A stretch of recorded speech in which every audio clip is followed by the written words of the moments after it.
ఇప్పుడు గోబీని శుభ్రంగా కడిగి పెట్టుకొని half teaspoon dhania powder, half teaspoon garam masala, half teaspoon jeera powder, half teaspoon red chilli powder, 1 tablespoon yogurt, cornflour, Kashmir chilli powder కొద్దిగా వేసుకొని mix చేసుకొని కొద్దిగా గార్లిక్ జింజర్ పేస్ట్ వేసుకొని మిక్స్ చేసుకోవాలి. ఇలా మిక్స్ చేసుకునే ఇలా ఫ్రై చేసుకొని పక్కన పెట్టుకోవాలి. ఇప్పుడు ఆయిల్ వేసుకొని కొద్దిగా దాల్చిన చెక్క, లవంగ్,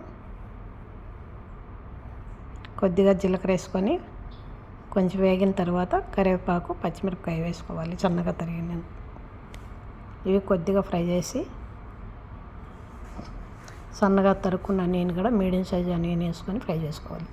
ఇప్పుడు mix vegetable carrot, cabbage, capsicum, red colour, green colour, yellow colour capsicum, gobi fry చేసి పెట్టుకున్న గోబీ వేసుకొని లో ఫ్లేమ్లో పెట్టుకొని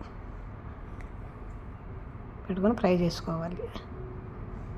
ఇప్పుడు మనం రైస్ వేసుకొని బాయిల్ చేసి పెట్టుకున్న రైస్, దాంట్లో కొద్దిగా సోయా సాస్, గరం మసాలా, కాలి మిర్చి పౌడర్, లాల్ మిర్చి పౌడర్, ధనియా పౌడర్,